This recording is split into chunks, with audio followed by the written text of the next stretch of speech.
변하고 싶다면 악착같이 덤벼라. 돈 걱정 없이 사는 게 금수저일까? 아니다. 진짜 금수저란 실패해도 괜찮은 것이다. 그래서 실패해도 다시 도전할 수 있다면 그게 바로 금수저다. 도전에 나서기 전에는 두 가지를 파악해야 한다. 첫째는 메타인지다. 내 수준을 제대로 파악하고 있어야 그 수준에 맞는 도전을 할 수 있다.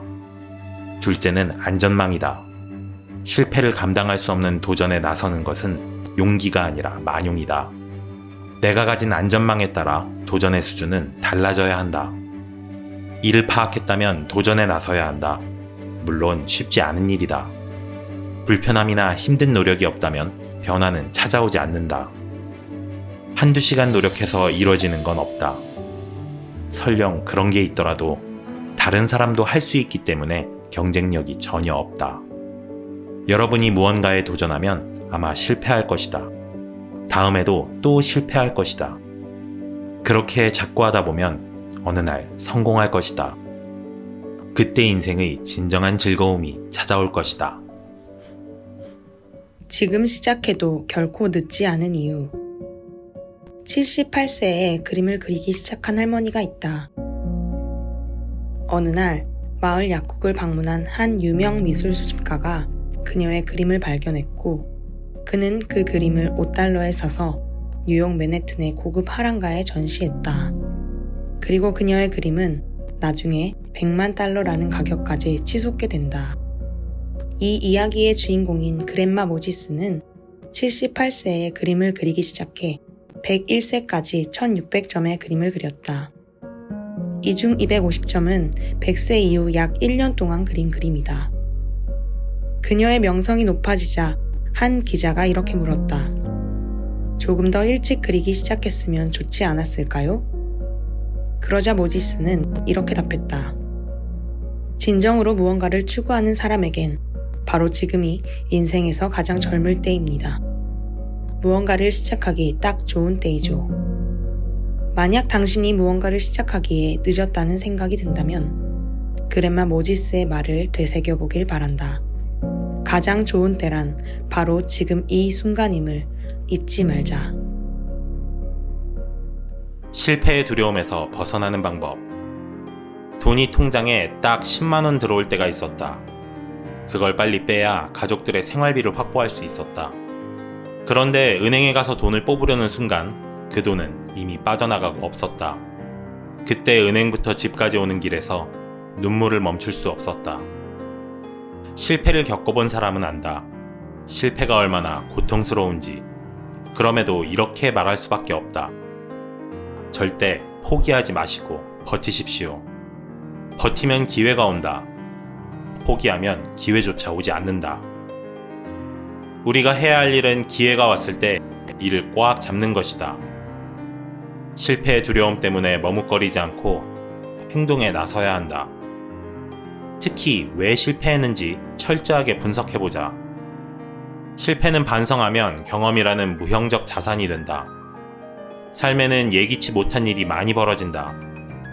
그게 언제 올지는 아무도 모른다.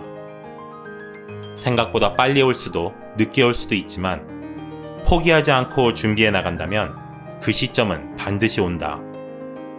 그러니 절대 포기하지 말자. 해낼 수 있다는 믿음이 중요한 이유. 스웨덴 북부 산골짜기에 군데르 헤그라는 아이가 살고 있었다. 아이는 뛰는 걸 좋아해서 산골짜기를 신나게 뛰어다녔다.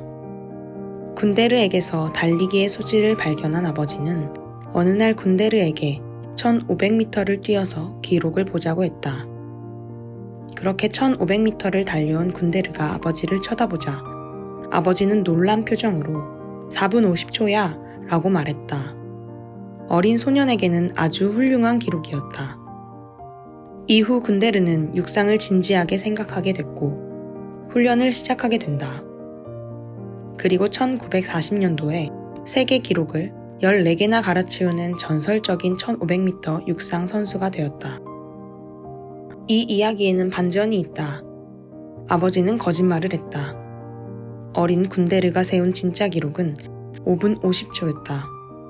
하지만 아버지의 거짓말은 아들로 하여금 자신의 잠재력을 높게 보도록 만들었다.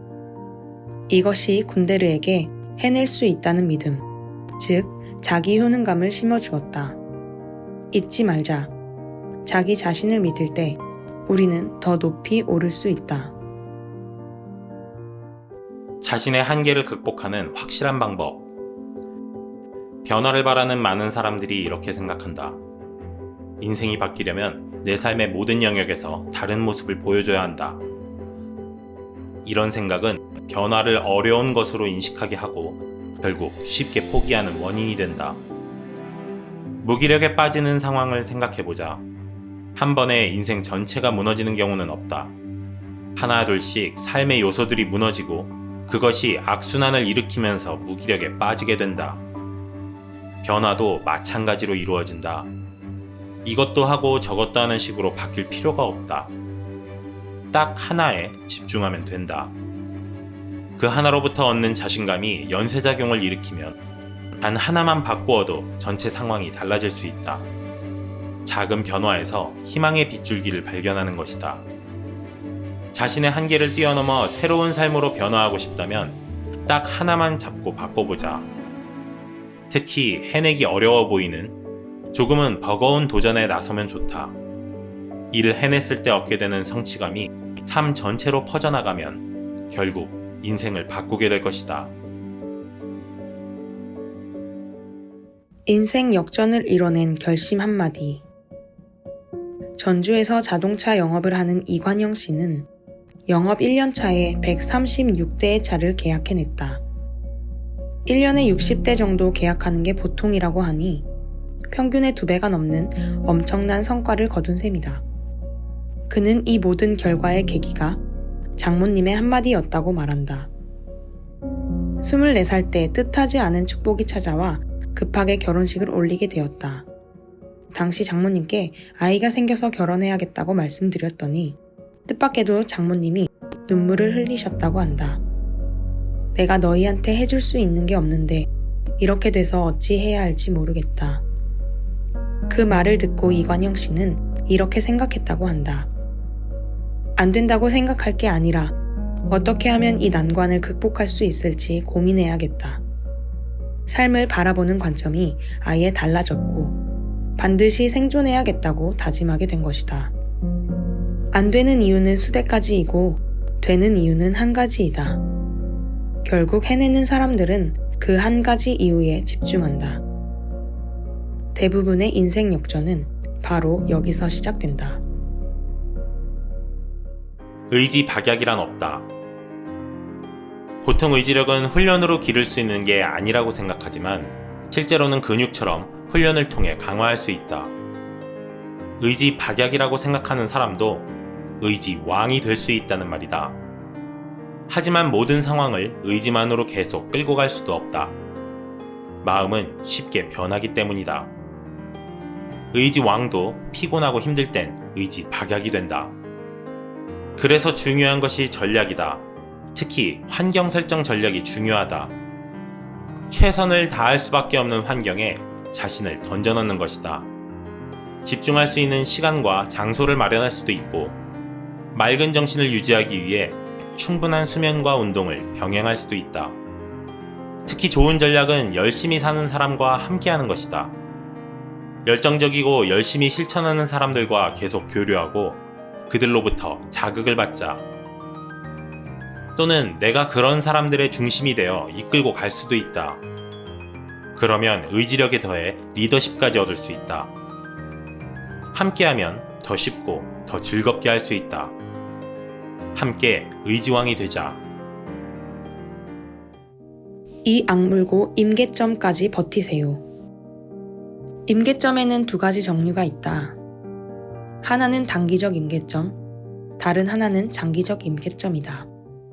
단기적 임계점은 목표를 넘기 위해 쌓는 벽돌 한계다. 책을 한 권 읽고 하루 공부량을 채우는 행동들이다. 이 과정이 누적되면 장기적 임계점을 넘게 된다. 단기적 임계점을 넘지 못한다는 것은 쌓아야 할 벽돌 한계를 쌓지 못했다는 말이다. 처음에는 별 차이가 없어 보이겠지만 이것이 누적되면 큰 차이가 벌어진다. 결국 노력은 노력대로 하면서 결과가 나오지 않는 인생을 살게 된다. 그래서 임계점을 넘는 경험이 중요하다. 노력이 임계점을 넘지 못하면 노력이 되는 경우가 허다하다. 그래서 결과를 내고 끝을 보고 임계점을 넘어야 한다. 지금 힘들고 어려운 시기를 보내고 있다면 그 모두가 임계점을 뚫는 과정이라고 생각하자.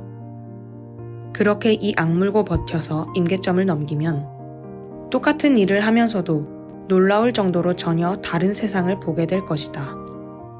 우리는 이것을 성장이라고 부른다.